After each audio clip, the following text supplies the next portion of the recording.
हम सब कहानियाँ सुनते हैं और सुनाते भी हैं, पर कभी लगता है ना कि कुछ कहानियाँ बस छू जाती हैं और कुछ बस यूं ही निकल जाती हैं। हाँ बिल्कुल, ऐसा लगता है कि अच्छी कहानी कहना कोई बहुत बड़ी कला है। शायद है भी, पर लगता है कि ये कुछ बेसिक चीजों को समझने की बात ज्यादा है। सही कहा।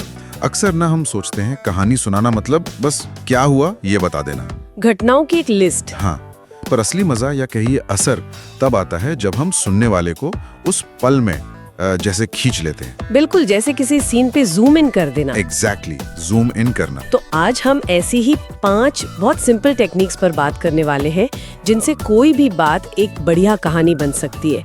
पहली है जगह, मतलब कहानी कहाँ हो रही है, ये बताना इतना जरूरी क्यों है? देखिए, जैसे ही आप जगह का नाम लेते हैं, मान लीजिए कॉन्फ्रेंस रूम या घर का लिविंग रूम, हाँ, सुनने वाले के दिमाग में फौरन एक माहौल बनने लगता है, वो कल्पना करने लगता है। अच्छा। और मजे की बात यह है कि आपको बहुत ज्यादा मतलब हर छोटी चीज बताने की जरूरत नहीं है, बस हल्का सा इशारा। जैसे 2 हफ्ते पहले मैं अपने लिविंग रूम के सोफे पर बैठा था, बस। हाँ, इतना काफी है कि सुनने वाला वहाँ पहुँच जाए। ज्यादा डिटेल्स शायद बोझिल कर दे। बिल्कुल, ज्यादा विवरण कई बार ध्यान भटका देता है, बस कॉन्टेक्स्ट सेट करना है। सही बात है, कम शब्दों में ज्यादा असर। ठीक है, तो जगह सेट हो गई। अब दूसरा पॉइंट है एक्शन, मतलब किरदार उस पल में क्या कर रहे थे। हाँ, एक्शन से कहानी में जान आती है, रफ्तार आती है। सुनने वाले को पता चलता है कि अभी ठीक उस पल में क्या घट रहा है। अच्छा, मतलब कहानी आगे बढ़ती है। हाँ, और वो सीधे उस पल से जुड़ जाते हैं। यहाँ फोकस होना चाहिए क्रियाओं पर, मतलब वर्ब्स पर। जैसे ये कहने के बजाय कि मैं ऑफिस में था, ये कहना कि मैं अपने ऑफिस में पहुंचा, लैपटॉप खोला और अपने मैनेजर का ईमेल पढ़ने लगा। इसमें एक मूवमेंट है। हाँ हाँ बिल्कुल, ये ज्यादा विजुअल भी लगता है। सही। अच्छा, और फिर तीसरी तकनीक, ये मुझे हमेशा बड़ी दिलचस्प लगती है विचार।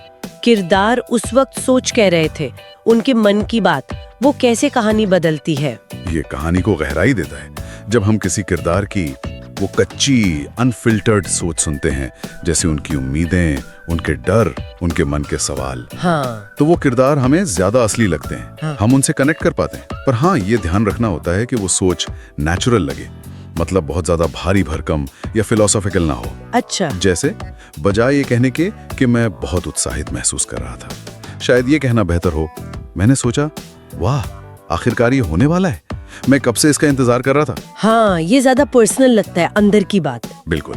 लेकिन विचारों के साथ साथ भावनाएं भी तो होती हैं। तो चौथी तकनीक इसी से जुड़ी है, भावनाएं। उन्हें कैसे दिखाएं?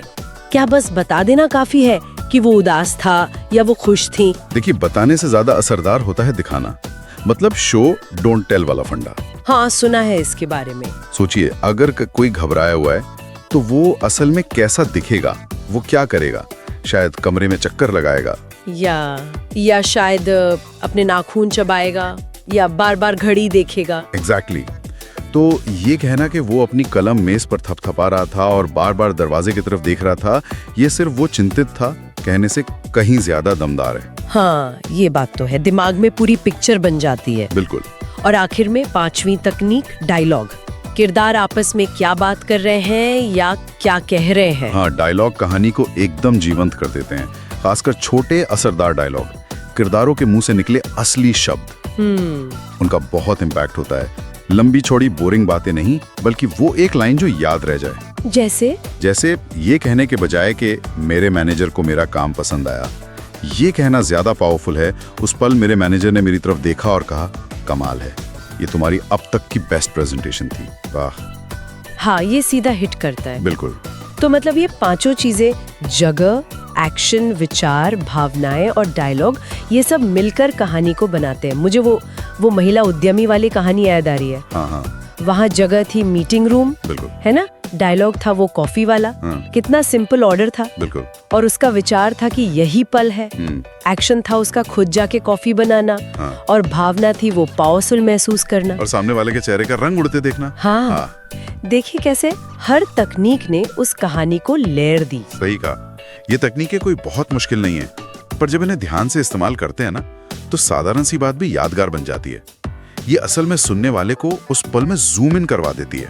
तो निचोड़ यही है कि अगली बार जब कोई किस्सा सुनाए तो सिर्फ ये ना बताएं कि क्या हुआ, बल्कि कोशिश करें कि सुनने वाला भी उस पल को महसूस कर सके। बिल्कुल। और एक सवाल छोड़ जाता हूँ सबके लिए सोचने को। क्या कभी ऐसा हुआ है कि किसी के आपके बारे में गलत अंदाजे ने या किसी गलत फहमी ने अनजाने में आपको फायदा पहुंचाया हो, आपकी ताकत बन गई हो? दिलचस्प सवाल है। हाँ, सोचिएगा। कभी-कभी ऐसी सिचुएशन में भी बड़ी कमाल की कहानियां छिपी होती हैं। If you found this video valuable, please hit the like button and subscribe to the channel and set the bell icon to all for notifications. Feel free to leave a respectful comment. Vulgar or inappropriate comments will be blocked. See you in the next video.